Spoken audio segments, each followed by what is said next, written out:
Dieu commence à travailler en chacun de nous, nous réagissons d'une manière négative.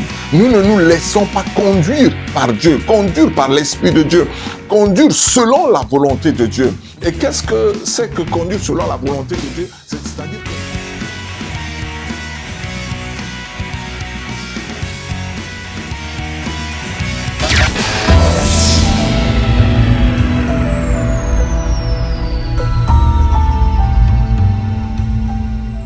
nous bénissons le Seigneur, le Dieu vivant et vrai, qui nous donne encore une fois de plus l'occasion de partager la parole de Dieu sur cette antenne. Merci du Seigneur. Comme j'ai toujours l'habitude de dire, passons d'abord à la parole de Dieu. Nous allons très rapidement lire notre texte dans Romains 9, du verset 20 à 23. Je lis au nom de Jésus. Ô homme, toi plutôt, qui es-tu pour contester avec Dieu? Le vase d'argile dira-t-il à celui qui l'a formé, pourquoi m'as-tu fait ainsi? Le potier n'est-il pas maître de l'argile pour faire avec la même masse un vase d'honneur et un vase d'usage vil? Et que dire si Dieu voulant montrer sa colère et faire connaître sa puissance à supporter avec une grande patience des vases de colère formés pour la perdition, et s'il a voulu connaître faire connaître la richesse de sa gloire envers des vases de miséricorde qu'il a d'avance préparés pour la gloire. Ainsi nous a-t-il appelés. Seigneur, merci encore une fois de plus pour ce moment que nous passons sur cette antenne. Et merci pour ton Esprit Saint qui nous conduit afin que toute la gloire te revienne au nom de Jésus-Christ de Nazareth. Amen.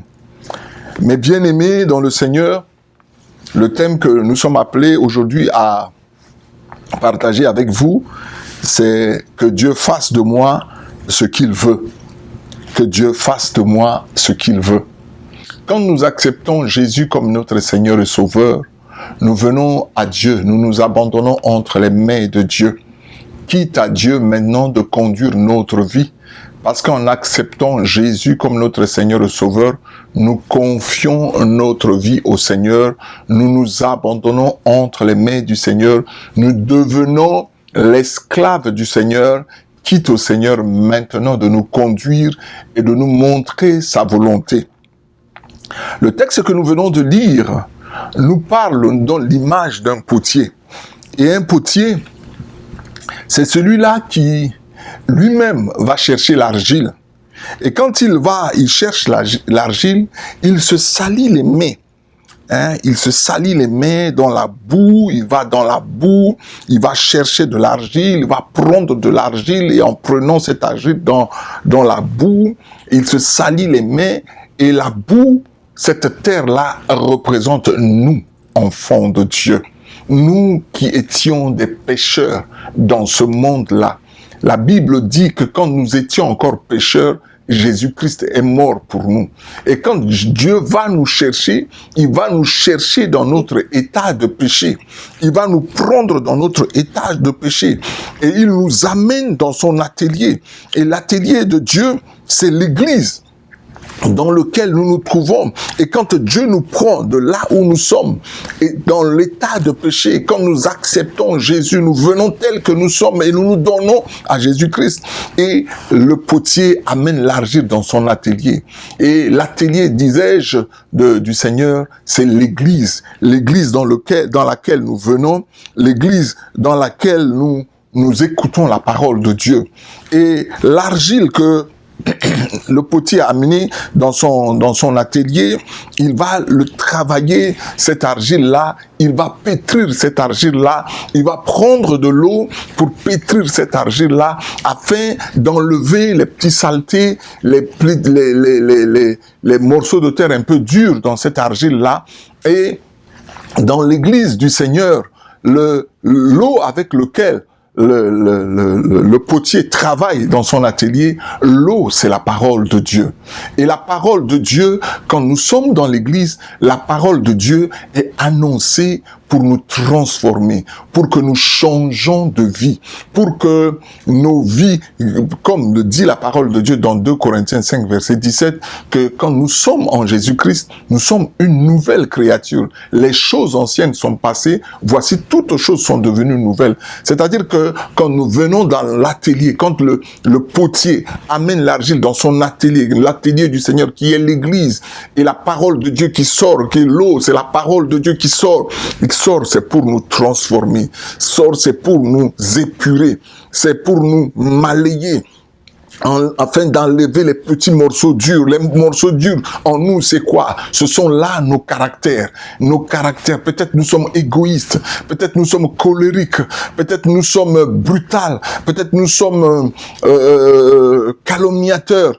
Et tous ces mauvais caractères en nous, Dieu enlève ça. Tout comme le potier, il enlève ça de l'argile. Il enlève ça. Il essaie de purifier l'argile qui est là devant lui dans son atelier. Et il purifie avec l'eau. Il purifie en enlevant ces petits morceaux. Et Dieu dans l'église, dans son église, quand nous sommes dans l'église du Seigneur, Dieu nous transforme. Dieu enlève nos mauvais caractères. Dieu enlève les mauvaises choses qui sont en nous. Dieu fait de telle sorte que nous soyons malléables entre ses mains. Et c'est là où le bas blesse. Quand nous sommes dans l'église du Seigneur, quand Dieu commence à travailler en nous, nous voyons que beaucoup de nous, enfants de Dieu, nous réagissons. Nous pensons que Dieu ne nous aime pas. Et deux fois, nous tenons des langages durs vis-à-vis du Seigneur. Mais les épreuves, toutes ces choses-là, c'est que Dieu travaille en nous. Dieu veut que nous soyons malléables. Dieu veut que nous nous rendons disponibles à lui et que lui puisse nous utiliser comme bon lui semble. Et quand nous sommes vraiment malléables, Dieu va se mettre maintenant à forger en nous un pot. C'est-à-dire comme le potier, quand il a pris l'argile, quand il amène l'argile dans son atelier, quand il travaille l'argile, lui, le potier, il avait déjà une conception du pot qu'il va faire. Et il sait dans sa tête, dans ses pensées, il sait que avec telle argile, je vais faire tel genre de pot, un pot que peut-être que je vais mettre ça sur la table, ou je vais mettre ça à côté de la porte, ou je vais mettre ça dans une figurine. Donc, le potier sait quel genre de pot il va faire avec l'argile. Et c'est tout comme nous. Quand Dieu nous prend, quand Dieu travaille en nous, c'est que Dieu avait déjà une conception de nous. Hein? Dieu avait déjà un plan de nous. Quand Dieu s'est saisi de David, il avait déjà le plan. Il avait déjà un plan derrière sa tête. Il savait que David va devenir un roi, et roi sur son peuple. David va devenir celui-là qui va conduire son peuple. Mais quand Dieu a mis la main sur David, David n'était qu'un petit enfant. Il n'était qu'un petit enfant, mais Dieu connaissait déjà le but pour lequel il a pris David. Il a travaillé David, et au finish, David est devenu ce que Dieu veut. Quand Dieu a mis la main sur Paul, il avait déjà une vision de Paul. Paul n'était pas choisi parmi les pierres, les ceci, les cela, mais après Paul était dans ses actions, il était brutal, il tuait les chrétiens, mais quand Dieu lui a mis la main dessus, Dieu avait déjà la conception de Paul. Dieu savait que ce Paul-là va devenir un instrument puissant, efficace entre ses mains pour que l'évangile de Jésus-Christ soit publié à travers le monde. Et donc chacun de nous,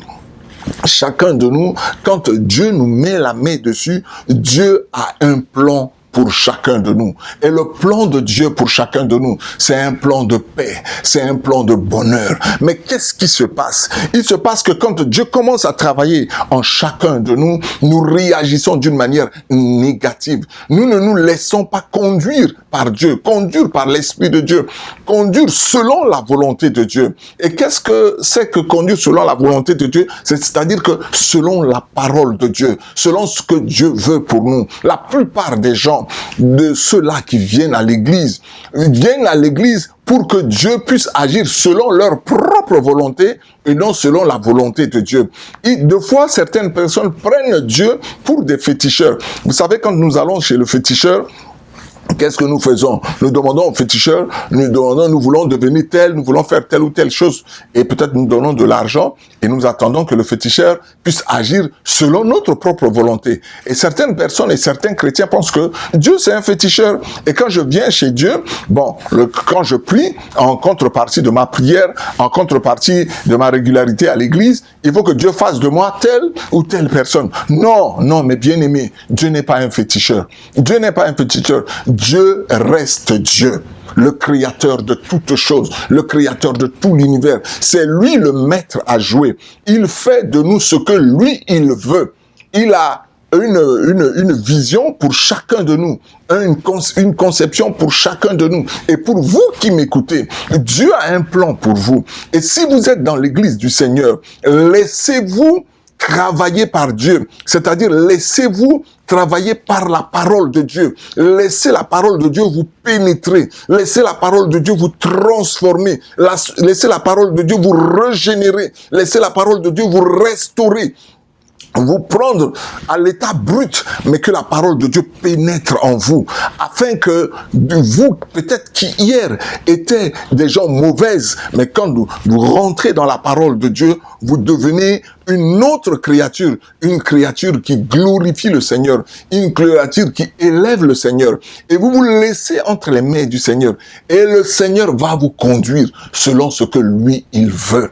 S'il veut que vous soyez un vase d'honneur, que la gloire lui revienne. S'il veut que vous soyez un vase qui va mettre auprès de la porte, que la gloire lui revienne. Et c'est lui qui sait quelle place il va vous donner dans sa maison. Qu'est-ce qu'il entend faire de vous? Mais beaucoup de nous, beaucoup de chrétiens, beaucoup de nous ne permettent pas à Dieu d'agir dans leur vie. Mais il faut que je vous dise quelque chose, mes bien-aimés, Dieu reste Dieu. Quoi que nous fassions dans la maison de Dieu, nous ne pouvons pas dicter nos 4 volontés à Dieu. Et si nous pensons dicter nos 4 volontés à Dieu, nous allons faire du surplace. Voilà pourquoi beaucoup de chrétiens, ils passent des années dans l'église, rien ne se passe dans leur vie. Et rien ne se passe. Ils ne sont ni transformés, ni élevés. Ils deviennent des chrétiens de routine.